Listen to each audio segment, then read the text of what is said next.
Good afternoon बच्चों। आज हम लोग nth रूट ऑफ यूनिटी के क्वेश्चंस करने वाले हैं।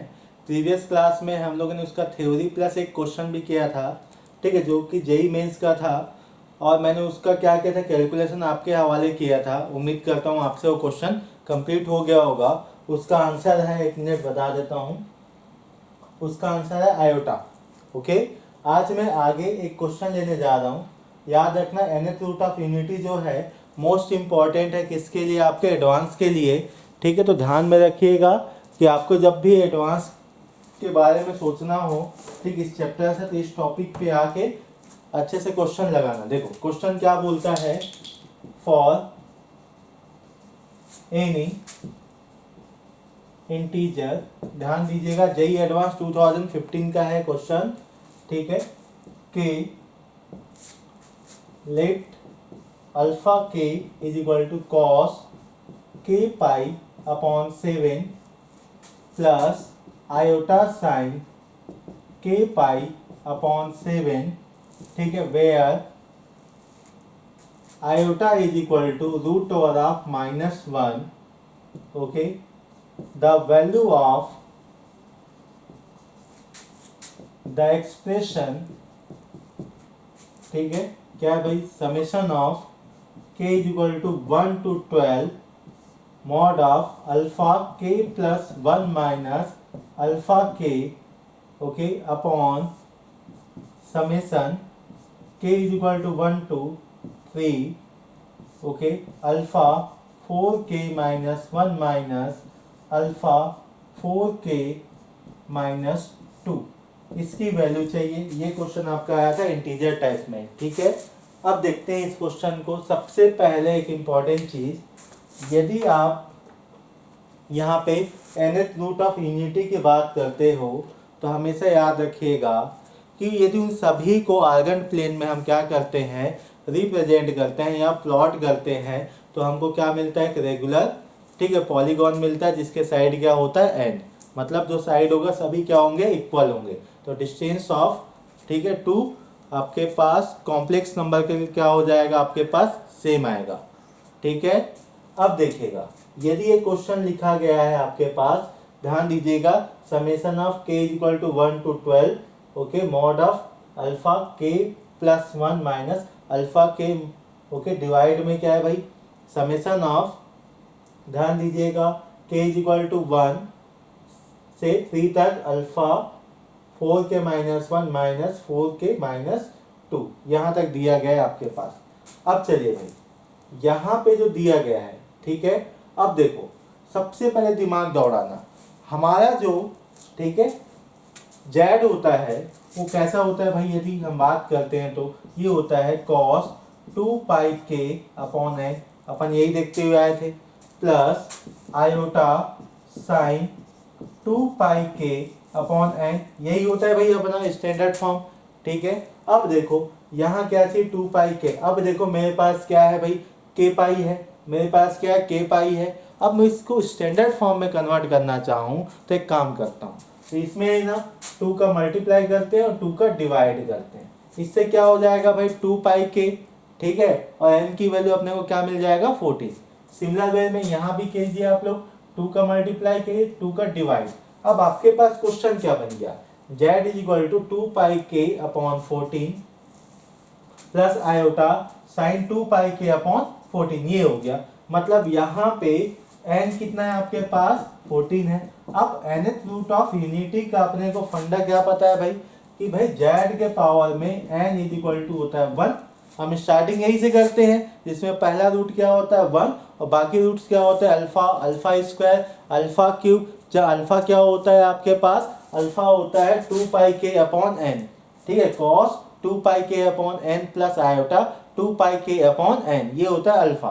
यदि यूलर फॉर्म में लिखना हो तो क्या हो जाएगा, e के पावर में आयोटा, ठीक है, इन ब्रैकेट आर्गुमेंट क्या हो जाएगा भाई, 2 पाई k अपॉन n, यही होता है, ठीक है। तो यहाँ से हम बात करेंगे z के पावर में 14 इज इक्वल टू 1, तो यहाँ पे जो रूट्स मिलेंगे वो क्या क्या मिलेंगे भाई, एक मिलेगा आपको 1, ठीक है, दूसरा मिलेगा आपको अल्फा, तीसरा मिलेगा अल्फा स्क्वायर, ठीक है, ऐसे करते करते क्या मिलेगा, अल्फा के पावर में 13। ऐसे करते करते क्या मिलेगा, अल्फा के पावर में 13। क्यों? क्योंकि जो जाता है कहाँ तक जाएगा, अल्फा के पावर में n-1 तक जाता है। ये हो गया। अब ध्यान दीजिएगा, यदि मैं बात करता हूँ रेगुलर पॉलीगॉन की, जैसे ये अपने पास हो गया, ठीक है, ये हो गया 1,0, ये हो गया अल्फा, ये हो गया आपके पास अल्फा स्क्वायर, ये हो गया अल्फा क्यूब। यदि मैं इसको ज्वाइन करता हूँ, सिमिलर वे में यहाँ ज्वाइंट किया, यहाँ ज्वाइंट किया, ये सब साइड क्या है, n है।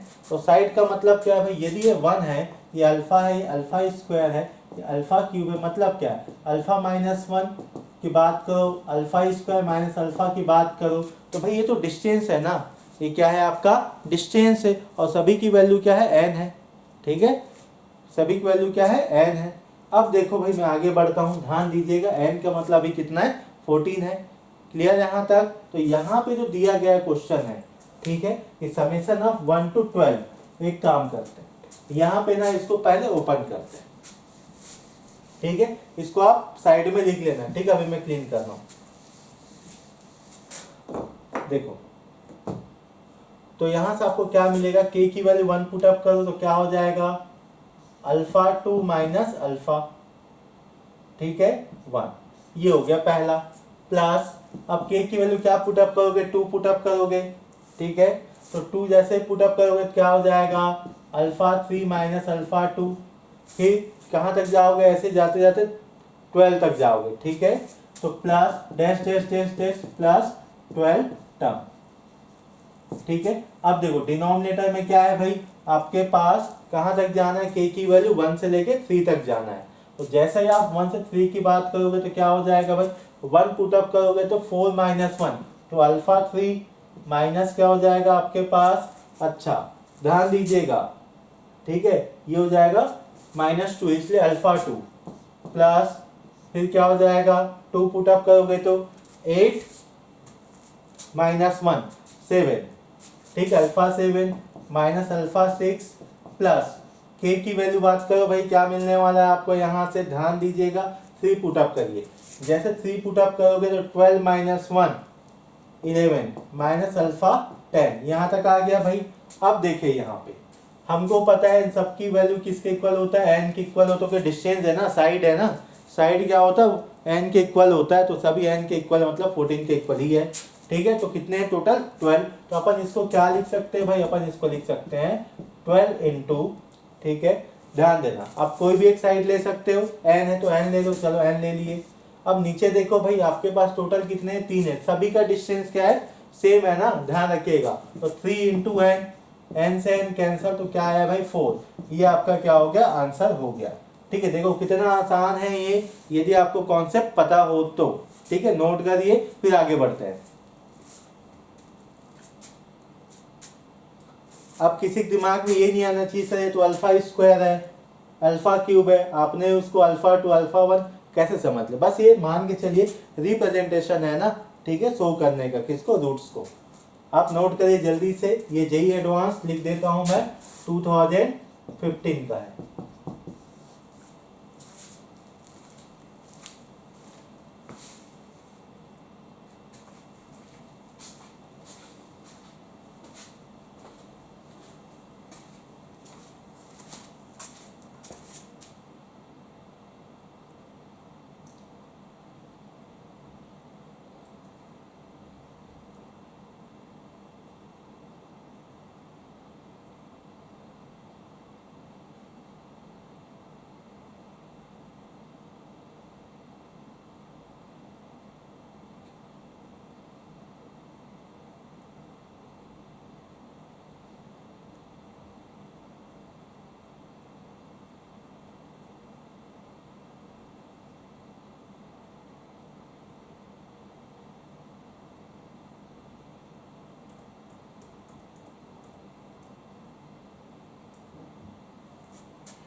चलिए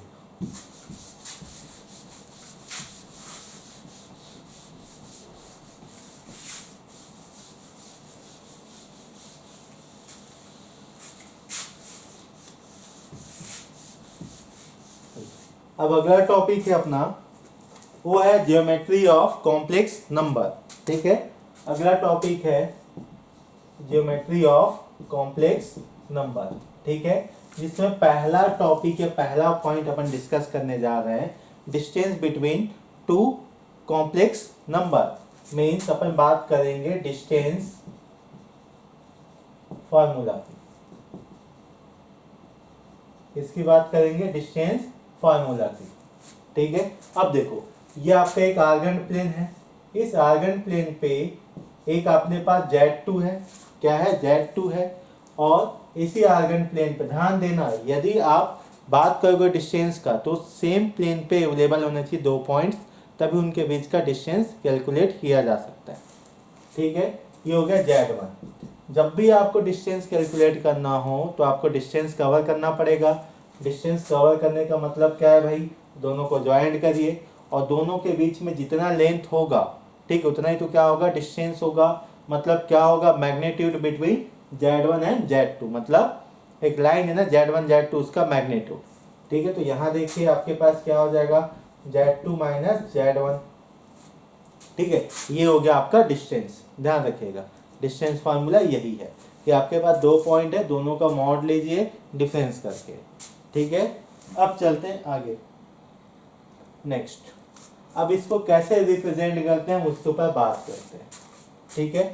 यदि Z+1 लिखा है तो इसका क्या मतलब है, यदि Z+1 लिखा है इसका मतलब क्या होता है, ध्यान दीजिएगा, ऑलवेज ध्यान देना ना, ये जो फंडा है, ये जो फॉर्मेट है, ये होना चाहिए Z2 माइनस Z1, मतलब ध्यान दीजिएगा final point minus initial point होना चाहिए।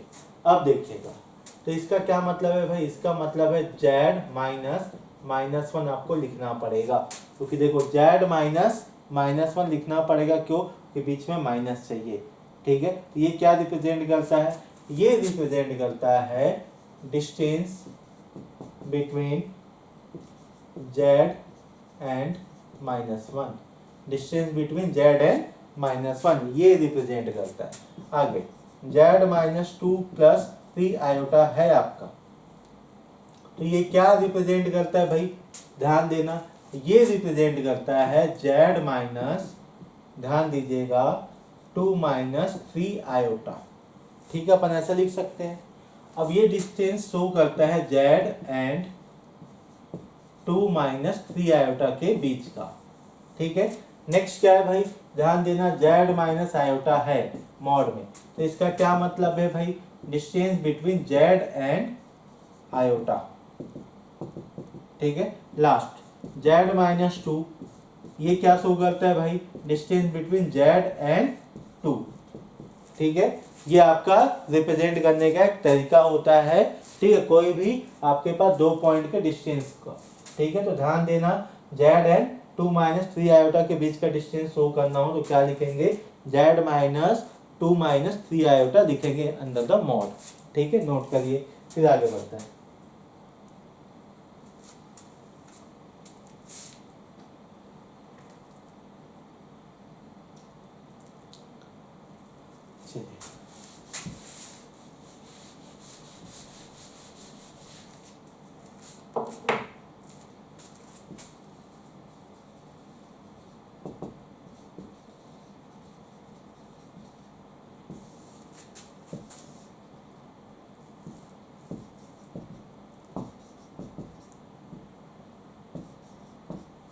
ओके, ध्यान दीजिएगा, अगला टॉपिक है अपना सेक्शन फार्मूला, ठीक है। ये बहुत इंपॉर्टेंट फार्मूला है, ठीक है, चाहे आप एकेडमी की बात करो, चाहे आप कोचिंग की बात करो, ठीक है, इसके क्वेश्चंस आपको मिलेंगे। अब ध्यान देना, ये जो टॉपिक है इसका मैं सिर्फ फार्मूला भी आपको डिराइव करके नहीं दिखाऊंगा, क्योंकि ये आगे जाके जब हम लोग पढ़ेंगे लाइन और पेयर ऑफ लाइन सेगमेंट, वहाँ पे मैं इसको डिराइव करके बताऊंगा। अभी बस ये जानिए कि इसका फार्मूला क्या होता है, ठीक है। तो ध्यान दीजिएगा, और ये अप्लाई कब होता है ये भी इम्पोर्टेंट है, ठीक है। तो ध्यान देना, ये कब अप्लाई होगा, देखो जब अपने पास दो पॉइंट है, कितने पॉइंट है, दो पॉइंट है, ठीक है। इस दोनों पॉइंट को मिलाएंगे तो क्या बनता है, एक लाइन बनता है। अब देखो एक लाइन है ना, यदि कोई एक है, ठीक है, जो इस लाइन को डिवाइड करता है, जैसे मैं मान के चलो Z है, ठीक है, एक पॉइंट है जो Z1 और Z2 एक लाइन बना है ना, ठीक है, उसको क्या करता है, डिवाइड करता है। जैसे कुछ भी चीज़ है उसको डिवाइड करेगा कोई पॉइंट, और कुछ ना कुछ क्या होगा, उसके पार्ट्स बनेंगे। ठीक है, एक पार्ट ए हो गया, दूसरा पार्ट होगा बी। इसको मान लो पार्ट ए, ये पार्ट बी है। अब भाई जो पार्ट ए और पार्ट बी है उसका कुछ ना कुछ पर्टिकुलर क्या होगा, लेंथ होगा, कुछ ना कुछ पर्टिकुलर क्या होगा, लेंथ होगा। तो जो लेंथ होगा ना, ठीक है, तो हम ऐसा समझते हैं जो पॉइंट जेड है ना, वो जेड वन और जेड टू को पर्टिकुलर रेशियो में क्या करेगा, डिवाइड करेगा। हम ऐसे समझते हैं। ठीक है, तो मान के चलो जो रेशियो है, जाना पहचाना ले लेते हैं, m ratio n. Means z one और जेड का जो डिस्टेंस हो एम है, और जेड टू का डिस्टेंस क्या है भाई, एन है। अब जब भी सेक्शन फार्मूला पढ़ेंगे, ध्यान देना, हम उसको दो फॉर्मेट में पढ़ेंगे। ठीक है, और दो फॉर्मेट क्या क्या होगा भाई, ध्यान देना। यदि कोई इंटरनली डिवाइड करता है, लाइन के बीच में रह के डिवाइड करता है, तो उसको इंटरनल डिवीजन बोलते हैं।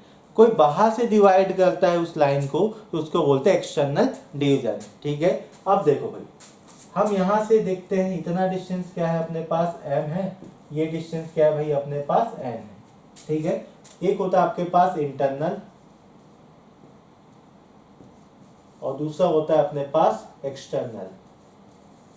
ठीक है, अब देखिए, यदि आप इंटरनल एक्सटर्नल की बात करते हो ना, तो सबसे पहले एक काम करना, आप इंटरनल की ही बात करना। तो देखो भाई, z इज इक्वल टू क्या होगा, एक काम करके हम जब z की बात करते हैं ना, ठीक है, जैसे बचपन में पढ़ते थे ना, 3 लोग हैं अपने पास, ठीक है, सब मिला के 100 रुपीज़ मिला है, और प्रॉफिट किसी को 10% है, किसी को 20%, किसी को 30% है। तो लिखते हैं कैसे है भाई, ध्यान देना। यदि 10% वाला अपना प्रॉफिट निकालना चाहेगा तो क्या होगा, ठीक है, 10/100, मतलब 100 में से 10% उसका प्रॉफिट है, तो अपना बाहर निकाल देगा। तो टोटल तो नीचे आता है हमेशा।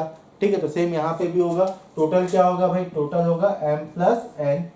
ऊपर में क्या होगा, ध्यान देना, m का मल्टीप्लिकेशन z2 के साथ होगा, और n का मल्टीप्लिकेशन होगा z1 के साथ होगा। ध्यान देना, तो m z2 n z1। अब आपको क्या लगा देना है, बीच में प्लस लगा देना है।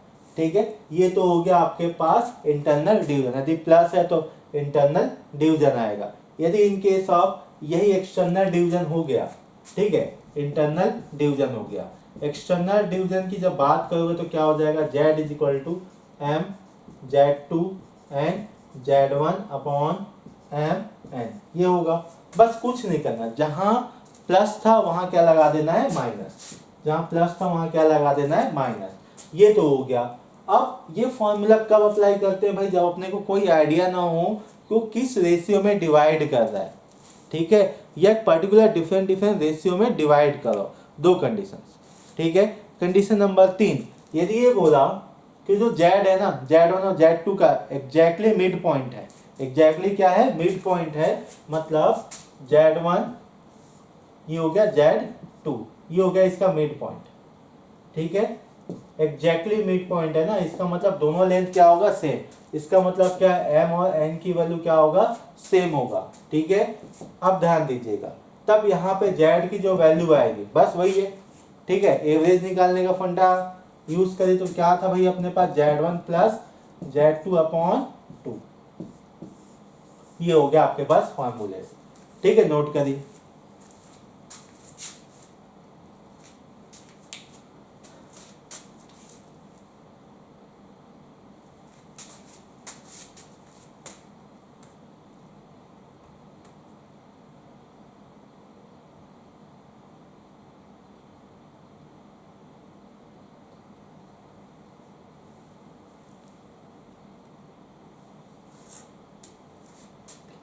चलिए,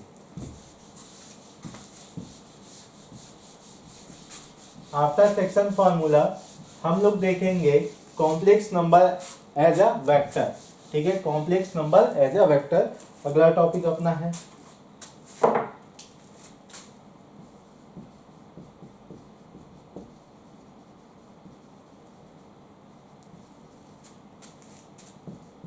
ओके, मैं उम्मीद करता हूं कि आप लोग थोड़ा बहुत वेक्टर पढ़े भी होंगे। ध्यान दीजिएगा, यदि मेरे पास दो पॉइंट है, पॉइंट ए है, दूसरा पॉइंट बी है, पॉइंट ए के करस्पॉन्डिंग उसके पोजीशन वेक्टर वेक्टर ए है, और बी पॉइंट के करस्पॉन्डिंग उसके पोजीशन वेक्टर क्या बी है। यदि मैं इन दोनों का लेंथ निकालना चाहूँ या मैग्नीट्यूड निकालना चाहूँगा तो क्या हो जाएगा भाई, ये हो जाएगा आपके पास mod of A B vector, mod of A B vector. तो इसका क्या होता है mod of A B vector, तो ए बी का मतलब क्या है, ए बी का मतलब ये होता है पोजीशन वेक्टर ऑफ बी, ठीक है, minus position vector of A with respect to origin. तो ओ बी का वैल्यू क्या है भाई आपके पास वेक्टर बी है, और ओ ए की वैल्यू क्या है वेक्टर ए है। ये हो गया ए बी, ठीक है।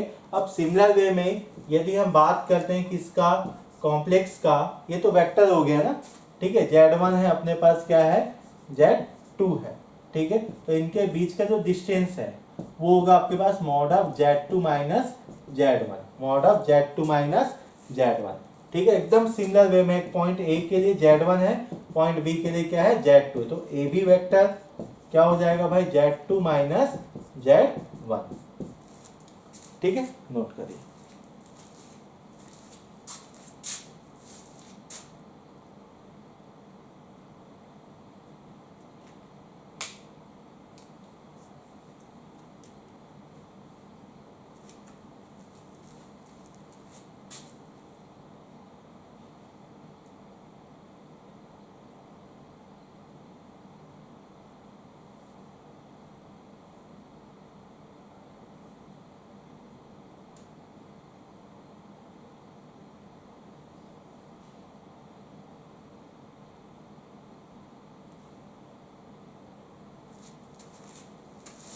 चलिए अब अगले टॉपिक में चलते हैं, one of the most important topic of entire complex number, ठीक है। और दूसरी बात, बच्चों को सबसे ज़्यादा डाउट इसी टॉपिक में रहता है, तो बी केयरफुल, ठीक है। अब देखिए एक मिनट, ओके, हेडिंग डालिए कॉन्सेप्ट ऑफ रोटेशन। हेडिंग क्या है, कॉन्सेप्ट ऑफ रोटेशन, ठीक है। मतलब यदि आपके पास कोई क्या है लाइन सेगमेंट है, ठीक है, अब उसको क्या करना है, किसी पर्टिकुलर एंगल में क्या करना है, रोटेट करना है, किसी पर्टिकुलर एंगल में क्या करना है, रोटेट करना है, तब उनका रिलेशन क्या मिलेगा, ठीक है। ओके, ध्यान दीजिए इनिशियल के साथ फाइनल का।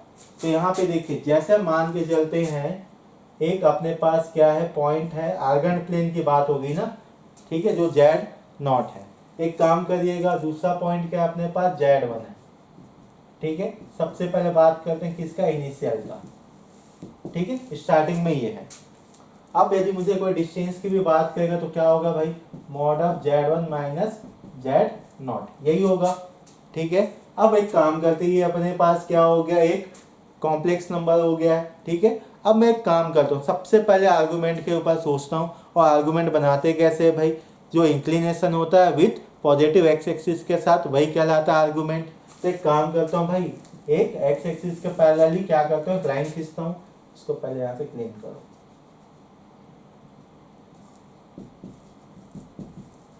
ओके।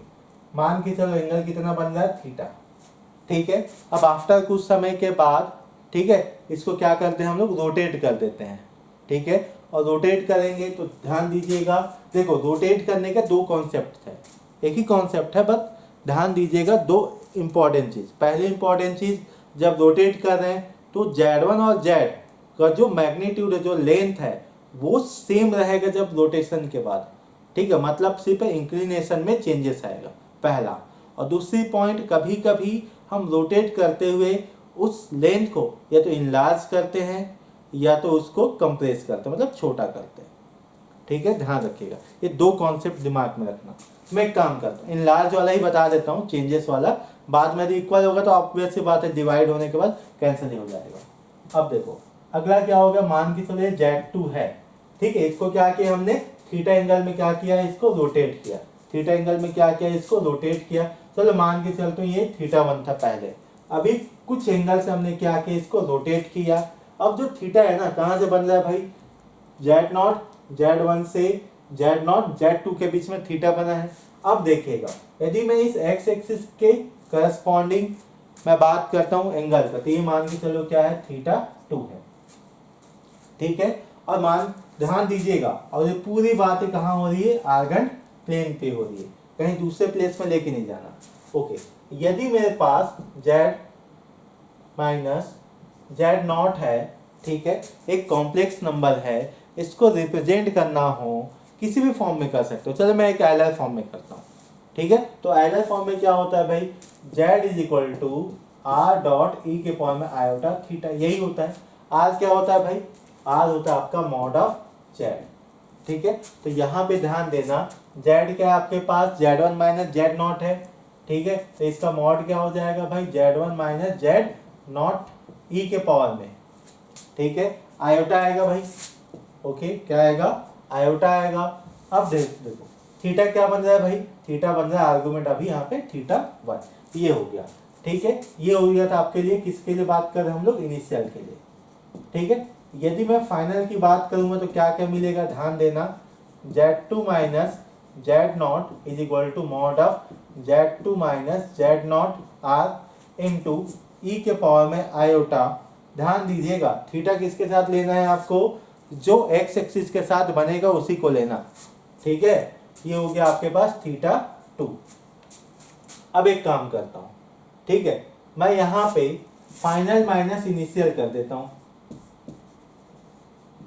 ओके, जैसे फाइनल माइनस इनिशियल करोगे तो क्या मिलेगा, z2 minus Z not upon z1 minus Z not is equal to mod of z2, ध्यान दीजिएगा, minus Z not upon mod of z1 minus Z not into E के power में iota, ध्यान दीजिएगा, थीटा 2 अपॉन ई के power में iota theta 1। अब देखिएगा, अब फर्दर इसको आगे कैलकुलेट करते हैं तो अपने को क्या क्या मिलेगा, देखते चलो।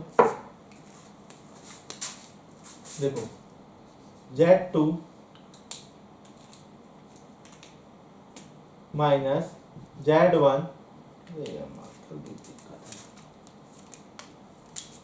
Upon z1 minus Z not, देखिए बेस इक्वल है तो पावर क्या हो जाएगा, सब्सट्रैक्ट हो जाएगा, तो क्या होगा, ई के पावर में आयोटा थीटा 2 माइनस थीटा 1। ध्यान देना, थीटा 2 में से थीटा 1 माइनस करोगे तो आंसर क्या आएगा, थीटा के इक्वल आएगा। तो आपको फाइनल यहाँ क्या दिख रहा है, z2 minus Z not, z2 minus Z not upon z1 minus Z not into E के पावर में आयोटा थीटा। ये किसके लिए आया भाई, z2 minus Z not upon z1 minus Z not की वैल्यू है ये, ठीक है।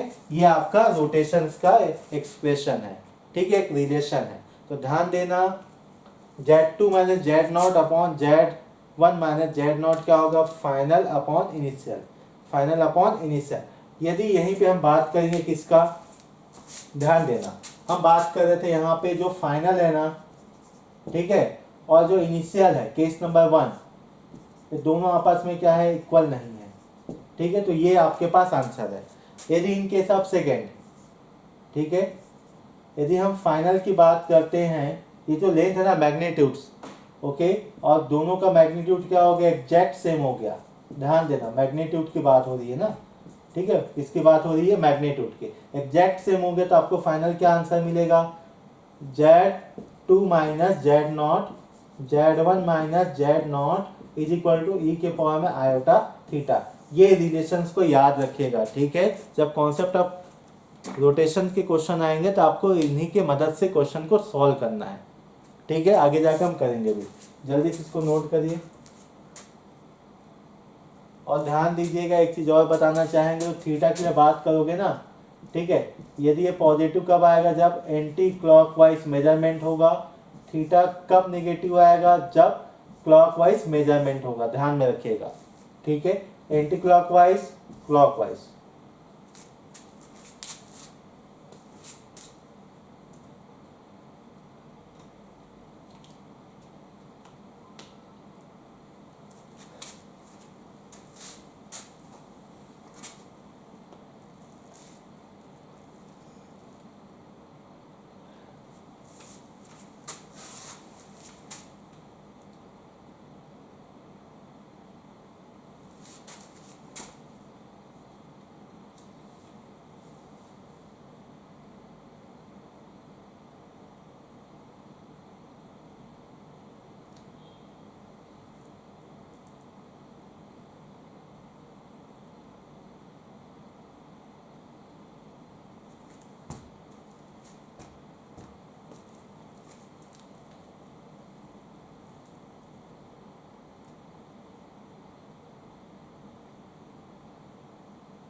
चलिए अब देखो कॉन्सेप्ट ऑफ रोटेशन पे, ठीक है।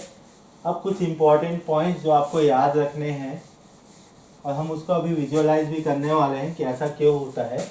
देखिए यदि हमारे पास कोई जेड है, कोई भी जेड ना, कॉम्प्लेक्स नंबर, यदि उसमें -1 का मल्टीप्लाई हो जाए, आयोटा का मल्टीप्लाई हो जाए, माइनस आयोटा का मल्टीप्लाई हो जाए और आपका किसका मल्टीप्लाई हो जाए, ओमेगा और माइनस ओमेगा का, तो कितना डिग्री, ठीक है, जो हमारा जो जेड है वो रोटेट होता है। ध्यान दीजिएगा, यदि मैं बात करता हूं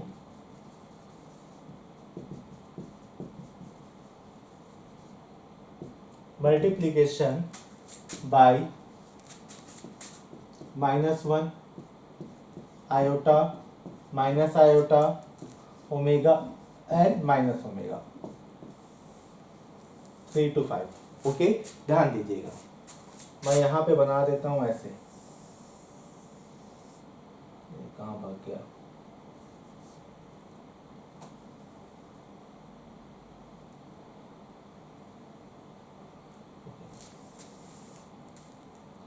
ध्यान दीजिएगा, ये अपना ओरिजिन है, ठीक है। मान के चलिए अपना एक जेड यहाँ पे है, ठीक है, कहाँ पे है, जेड यहाँ पे है, ओरिजिन से इसको ज्वाइन करिए, जेड क्या होगा भाई, आर ई के पावर में आयोटा थीटा, ये है ना। मान इसके अकॉर्डिंग क्या है, यहाँ पे जो एंगल बन रहा है आपके पास पॉजिटिव एक्स एक्सिस के साथ या रियल एक्सिस के साथ, वो कितना एंगल है आपके पास, थीटा, आर्गुमेंट कितना है, थीटा। अब ध्यान दीजिएगा, सबसे पहले मैं पहले की बात कर रहा हूँ, क्या है आपके पास, -1 का मैं मल्टीप्लाई करता हूँ किसके साथ, जेड के साथ, ठीक है। तो मुझे कितना रोटेशंस मिलेगा, तो देखो भाई, यदि मैं -1 की बात करता हूँ तो इसका क्या मतलब है भाई, इसको यदि मुझे कॉम्प्लेक्स नंबर के फॉर्म में रिप्रेजेंट करना हो तो कैसे होगा, ध्यान देना, -1 है ना, ओके। किसी भी चीज को रिप्रेजेंट करना हो तो क्या होता है, आपको आर चाहिए, ठीक है, mod of sorry R into E के पावर में आयोटा, ठीक है, और आर्गुमेंट इतना चाहिए, ओके। तो यहाँ पे क्या है भाई, यदि मैं इसकी बात करूंगा तो यहाँ पे क्या है, -1 को क्या लिख सकता हूँ, -1 प्लस आयोटा इंटू 0, ये लिख सकते हैं हम लोग यहाँ पे। यदि इसका मैं मॉड निकालता हूँ, मतलब आर की वैल्यू मॉड ऑफ जेड, तो क्या मिलेगा भाई, मुझे 1 मिलेगा, आर की वैल्यू आ गया। अब ध्यान देना, थीटा की बात करूंगा तो थीटा कैसे निकालते हैं भाई, ओके। ध्यान देना है ना, ये क्या आपका -1 और 0 है, क्या है, -1 और 0। यदि -1 और 0 की बात करो यहाँ पे बैठेगा, यहाँ बैठेगा, इसका मतलब यहाँ पे आर्गुमेंट क्या आएगा, पाई आएगा। यहाँ बैठेगा तो आर्गुमेंट क्या आता है आपके पास, ठीक है, 2 पाई आएगा, ओके। अब यहाँ पे बैठेगा तो π/2 आएगा, ये 0 आएगा, ठीक है। यहाँ आएगा π/2, यहाँ आएगा -π/2, ठीक, ध्यान रखिएगा।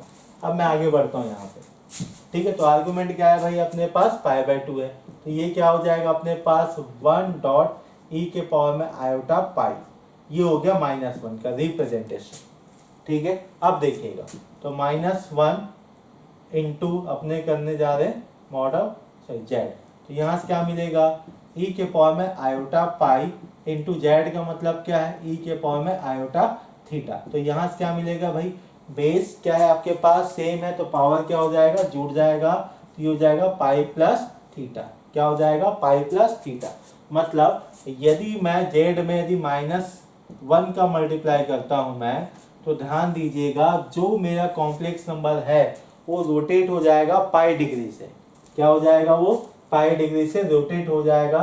यदि ये जेड है अपने पास, तो पाई डिग्री जब रोटेट होगा तो क्या मिलेगा भाई, यहाँ पे मिलेगा, मतलब -z कहाँ मिलेगा, जस्ट अपोजिट में, और टोटल कितना एंगल बनाएगा, ये बनाएगा आपके पास 180 डिग्री, ठीक है। और टोटल यहाँ से जब काउंट करोगे आप तो क्या हो जाएगा भाई, टोटल काउंट करेंगे ना यहाँ से, तो यहाँ पे हो जाएगा आपके पास, टोटल की बात करूंगा तो मैं, ठीक है, ये हो जाएगा आपके पास पाई प्लस थीटा, ठीक है। ये पहला रोटेशन हो गया, टोटली अपोजिट डायरेक्शन में क्या करेगा, रोटेट करेगा, पहली चीज। दूसरी बात करेंगे, क्या है भाई आपके पास, आयोटा, ठीक है।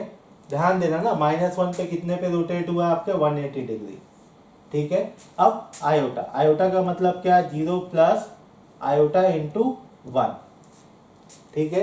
अब देखो यहाँ से आर की वैल्यू क्या आएगा भाई, अगेन 1 आएगा, मॉड ऑफ जेड की वैल्यू 1, और थीटा क्या आएगा भाई, थीटा आएगा आपका π/2। ठीक है, थीटा क्या आएगा π/2, क्योंकि साइन 90 क्या होता है 1 होता है। ओके, तो यहाँ से आपके पास 1 डॉट z = क्या मिलेगा भाई, यहाँ से 1 नहीं। ओके, आयोटा डॉट z की वैल्यू क्या मिलेगा, ध्यान दीजिएगा। ठीक है, 1 डॉट e के पावर में iota π/2 okay plus theta, direct बता रहा हूँ। ओके, मतलब जब भी आयोटा का मल्टीप्लाई होगा ये 90 डिग्री क्या करेगा, रोटेट करेगा। 90 डिग्री क्या करेगा, रोटेट करेगा। तो ये 90 डिग्री अपन क्या करते हैं, यहाँ से रोटेट करा देते हैं। ये हो गया आयोटा इंटू जेड। ठीक है, ये हो गया। अब नेक्स्ट, यदि in case of minus iota हो गया तो भाई वंस अगेन ये क्या हो जाएगा आपके पास, रिवर्स डायरेक्शन पे 90 डिग्री क्या करेगा, रोटेट करेगा। तो ये हो जाएगा माइनस आयोटा जेड। ये हो गया आपके पास। तो ये आपके पास प्लस 90 डिग्री पे रोटेशन है, ये आपके पास माइनस 90 डिग्री पे रोटेशन है। अब जब हम ओमेगा की बात करते हैं, किसकी बात करते हैं हम लोग, ओमेगा की। ठीक है, तो मैं आपको बता देता हूँ ओमेगा के लिए डायरेक्ट क्या करना, आप एक बार 120 डिग्री रोटेट करना क्लॉकवाइज, एक बार माइनस ओमेगा के लिए क्या करना, ठीक है, माइनस 120 डिग्री रोटेट कराना। ठीक है, ये आपका रोटेशन हो जाएगा ओमेगा जेड। ठीक है, और यहां से आपके पास क्या हो जाएगा भाई, ये हो जाएगा आपके पास माइनस ओमेगा जेड। ठीक है, आप इसको करके देखना। ठीक है, आई होप ये हो जाएगा आपसे, जैसे हमने यहाँ पे किया ना, सिमिलर वे में ओमेगा और माइनस ओमेगा के लिए आपको करना है। ठीक है, नोट करिए, ये मान के चलिए आपके लिए क्या है, होमवर्क है।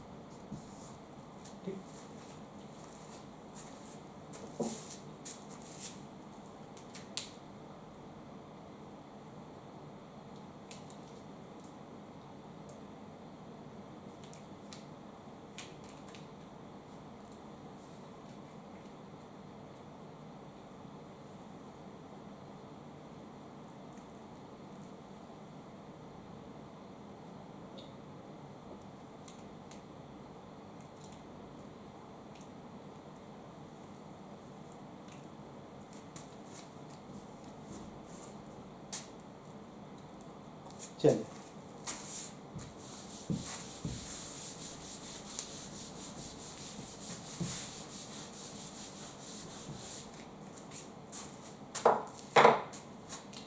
ओके, एक जेई मेंस का क्वेश्चन देखते हैं जो कि 2021 में आया हुआ था। क्वेश्चन क्या बोलता है, the area of the triangle okay with vertices A Z B iota Z and C Z plus iota Z is, ठीक है, हमको क्या करना है, इसका एरिया फाइंड आउट करना है। जेईई मेंस 2021 का क्वेश्चन है। इसके 4 ऑप्शन है। Option number A 1, option number 2 1/2 mod of Z का square, option number C 1/2 and last option है अपने पास 1/2 जेड प्लस आयोटा जेड का होल स्क्वायर। ठीक है, ये अपने पास क्वेश्चन है। अब ध्यान देना, जब भी आपके पास ऐसा क्वेश्चन आएगा आपको क्या करना है। ठीक है, यदि कोई ट्रायंगल है ना, उसके एरिया चाहिए, तो 100% ट्रायंगल कुछ ना कुछ तो होगा।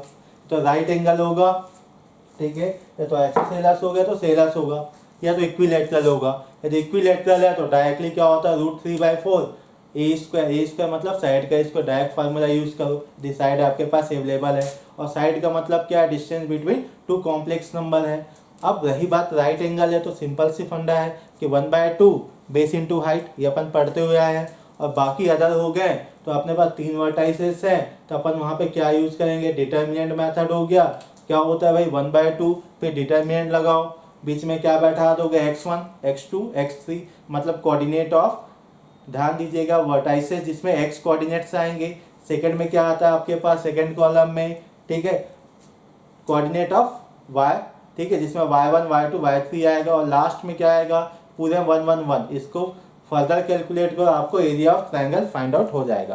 ध्यान दीजिएगा, मैंने जितने भी पॉसिबिलिटी था एरिया निकालने की ये बता दिया।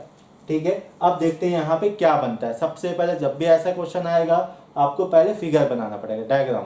जब डायग्राम बन जाएगा तो आपसे क्वेश्चन ऑटोमेटिकली क्लियर हो जाएगा। अब देखो the area of triangle with vertices A Z, ठीक है, एक काम करते हैं भाई, ध्यान दीजिएगा, एक पॉइंट है, जितने भी वर्टाइसेस है सब बना दो पहले। ओके, सेकेंड वर्टाइसेस क्या है अपने पास, आई इंटू जेड। ध्यान दीजिएगा, यदि एक काम करो, सबसे पहले ओरिजिन बनाओ, बिना स्टार्टिंग है कैसे काम करोगे, मान के चलो जेड नॉट एक ओरिजिन है, ठीक है, कहाँ से स्टार्ट हो रहा है, ओरिजिन से। ओके ठीक है भाई। अब अगला अपन बात करते हैं, यदि ये जेड नॉट जेड से कनेक्टेड है तो 100% ये कुछ ना कुछ एंगल बनाएगा पॉजिटिव रियल एक्सिस के साथ, जो कि अपना क्या होता है, आर्गुमेंट होता है, लगा दिए। अब ध्यान देना, ये जो पॉइंट ए है ना, ठीक है, यहाँ से ध्यान देना कितना एंगल रोटेट कराएं कि बी तक पहुंच जाए। देखो यहाँ पे क्या है भाई, आयोटा इंटू जेड। अभी मैंने कुछ समय पहले ही बताया था, यदि आपके कोई भी कॉम्प्लेक्स नंबर पे आयोटा का मल्टीप्लाई होता है तो एंटी क्लॉकवाइज में कितना रोटेट करना है, 90 डिग्री। ठीक है, कितना रोटेट करना है भाई, 90 डिग्री। इसका मतलब समवेयर आपके पास पॉइंट बी होगा जहां पे आयोटा जेड होगा, और वो, ठीक है, जो अपने जेड नॉट और ए पॉइंट है अपने पास, उससे कितना डिग्री बनाएगा, 90। अब देखो भाई, सिंपल से कैसा, ट्रायंगल बनाना है तो तीनों साइड को जोड़ना ही पड़ेगा, तीनों वर्टाइसेस ज्वाइन होना ही पड़ेगा। तो एक काम करते हैं, ज्वाइन कर ही देते हैं। आफ्टर ज्वाइन करने के बाद आपको क्या दिखेगा, ध्यान देना, एक राइट एंगल यहाँ पे दिख रहा है आपके पास, एक ट्रायंगल है, तो अपन क्या बोलेंगे इसको, RAT, राइट एंगल ट्रायंगल। जैसे राइट एंगल ट्रायंगल दिखा, अपने दिमाग में एक चीज आता है भाई, हाफ बेस इंटू हाइट। ठीक है, अब देखो जैसे यहाँ पे मेरे दिमाग में आता है बेस इंटू हाइट। अब देखो भाई, यदि मैं बात करता हूँ किसका, ध्यान दीजिएगा, जेड नॉट और ए का, मैं कंसीडर करता हूँ एज अ बेस, ठीक है, और यहाँ पे जेड नॉट और बी को एज अ कंसीडर करता हूँ मैं हाइट। ठीक है, अब देखो तो यहाँ मुझे क्या मिलेगा, हाफ, ठीक है, distance between A and Z not क्या मिलेगा भाई, मॉड ऑफ जेड। आप बोलोगे सर कैसे मिलेगा, ये तो ओरिजिन है ना भाई। ध्यान दीजिए, ओरिजिन से किसी पॉइंट तक का डिस्टेंस क्या होता है, या फिर दो पॉइंट के बीच का डिस्टेंस क्या होता है, मॉड ऑफ जेड माइनस, या फिर mod of final minus initial. Final क्या है, जेड है, इनिशियल क्या है, ओरिजिन है, मतलब 0 है, तो क्या मिला, जेड मिल गया। ठीक है भाई, ये हो गया जेड। हाइट क्या होगा, सेम फंडा है, फाइनल माइनस इनिशियल, तो फाइनल क्या है अपने पास, आयोटा जेड, इनिशियल क्या है 0, तो अल्टीमेटली क्या मिला, आयोटा जेड। अब इससे बाहर कैसे निकलेंगे भाई, ध्यान दीजिएगा, हम लोग ये जानते हैं मॉड्यूलस की एक प्रॉपर्टी होती है, वो प्रॉपर्टी कौन सी होती है भाई, डिस्ट्रीब्यूटिव प्रॉपर्टी होती है। तो क्या करेगा, डिस्ट्रीब्यूट करेगा।